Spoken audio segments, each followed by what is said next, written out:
আপনারা 20 টাকা 22 টাকা দিয়ে সিগারেট কিনে খাইতে পারেন, আপনাদের 5 টাকার উপরে 10 টাকার উপরে ডিমের দাম উঠলে গায়ে জ্বালা ধরে যায়। যখন ডিমের দাম বাইরে যায় ব্যাপারী অনেক ধরপাকড় করে, ডিমের বাজার অনেক কম, এখন ভোক্তাধিকার কোথায় গেল? সুপারফুড ডিম সারাদিনে আমাদের দেহের পুষ্টি ও প্রোটিনের চাহিদা পূরণের সহজ ও সস্তা উপাদান হলো ডিম। কিন্তু সহজলভ্য ডিম যারা উৎপাদন করেন সেই খামারিরাই এখন সংকটের মুখে। ডিমের ন্যায্য মূল্য থেকে বঞ্চিত হচ্ছেন তারা। বলছেন প্রতিটি ডিমের উৎপাদন খরচ 10 টাকার বেশি হলেও বিক্রি করতে হচ্ছে মাত্র 6 থেকে 6.5 টাকায়। ফলে প্রতিটি ডিমেই তাদের লোকসান গুনতে হচ্ছে প্রায় 4 টাকা। সংকট উত্তরণের সম্প্রতি তারা রাস্তায় নেমে ডিম ফেলে প্রতিবাদ করেন।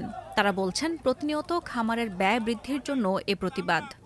আমরা কাজ করে খাই, আমরা ব্যবসা করে খাই, আমাদের সঠিক মূল্য দিতে হবে এবং এটার জন্য কি করণীয় ব্যবস্থা নিতে হবে জরুরি ভিত্তিতে। যে জায়গায় 9 টাকা করে পার পিস ডিমের কস্টিং, সে জায়গায় 5 টাকা 6 টাকা করে ডিম বিক্রি করে আমরা খামারিরা যে ক্ষতিগ্রস্ত হচ্ছি, এই ব্যাপারে সরকারের কোনো নজর নেই। শুধু সাভারেই নয়, ক্ষোভের আগুনে জ্বলে উঠেছেন সারা দেশের খামারিরা। জেলায় জেলায় পোল্ট্রি খামারিদের প্রতিবাদ। পাশাপাশি 11 July Bangladesh poultry industries association BPIA এর আয়োজনে জাতীয় প্রেস ক্লাবের সামনে দেশের বিভিন্ন প্রান্ত থেকে খামারিরা এসে ডিমের লাভজনক বিক্রয়মূল্য প্রাপ্তি ও সারা দেশের পোল্ট্রি খামারিদের ডিজিটাল ডাটাবেস চালুর দাবিতে মানববন্ধন ও সাংবাদিক সম্মেলন করেন। তারা বলছেন প্রতিটি ডিমে তারা প্রায় 4 টাকা লোকসান গুনছেন। এ হিসেবে BPIA এর দাবি ডিম উৎপাদন করে খামারিরা প্রতিদিন লস করছেন 24 কোটি টাকা, আর তা মাসে দাঁড়ায় প্রায় 500 কোটি টাকারও উপরে।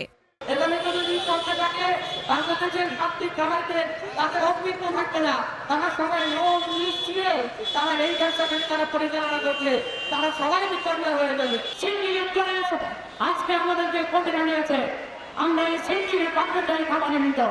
আজকে ইংল্যান্ড চালান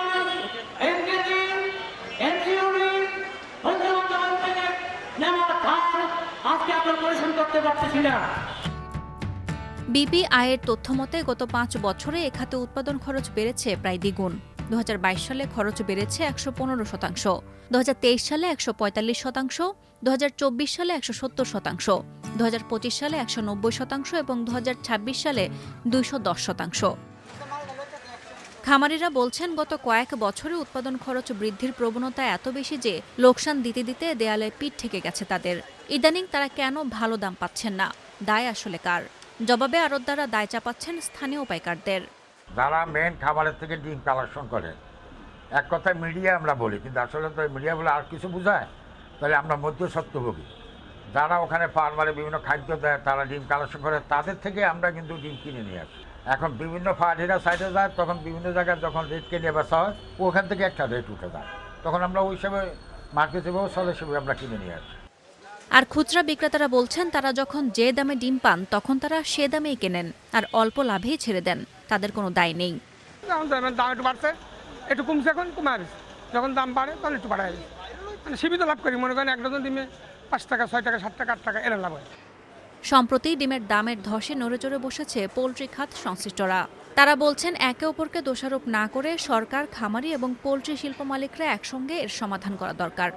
ইনগ্রেডিয়েন্টগুলো ম্যাক্সিমাম হলো বিদেশ থেকে আসে, ডলারের দাম বেশি, ট্যাক্সগুলা বেশি, বিভিন্ন ধরনের আয় কর কিন্তু সরকার যুক্ত করেছে পোলট্রি শিল্পীর সাথে, বিশেষ করে TDS, তারপরে আপনার টার্নওভার ট্যাক্স, তারপরে আপনার বিভিন্ন ধরনের ট্যাক্স, বিভিন্ন ধরনের আবার বিষয় কিন্তু যুক্ত আছে। কিছুই কিন্তু গভর্নমেন্ট ওইভাবে কমায়নি। উৎপাদন এবং চাহিদা দুইটাকে সমন্বয় করে আমরা কাজটা করব।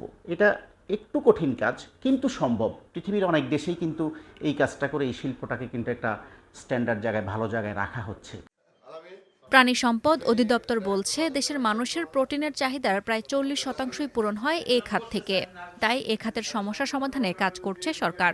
আমাদের মাননীয় প্রতিমন্ত্রী সংসদে বলেছেন যে আমাদের পোল্ট্রির যে আমদানির রেয়াত এটা জিরোতে করতে হবে, এগ্রিকালচার বা অন্যান্য এরিয়ার মতো। এবং এখানে যদি জিরোতে চলে আসে তাহলে আমার কি ফিড কস্ট কমে যাবে, ফিড কস্ট কমে গেলে তখন প্রোডাকশন খরচ কমে যাবে, প্রোডাকশন খরচ কমে গেলে তখন খামারের লাভবান হবে। মানে 80% খামারিদের প্রান্তিক খামারিদের বাঁচিয়ে রাখতে হবে আমার। প্রাণী সম্পদ অধিদপ্তরের তথ্য মতে বাংলাদেশে নিবন্ধিত পোল্ট্রি খামারের সংখ্যা প্রায় ৮৬,০০০। দেশে প্রতিদিন ৬ কোটি ডিম উৎপাদন হয়। এ খাতের বিনিয়োগ প্রায় ৫০,০০০ কোটি টাকা। জিডিপিতে যার অবদান প্রায় ১% বেশি।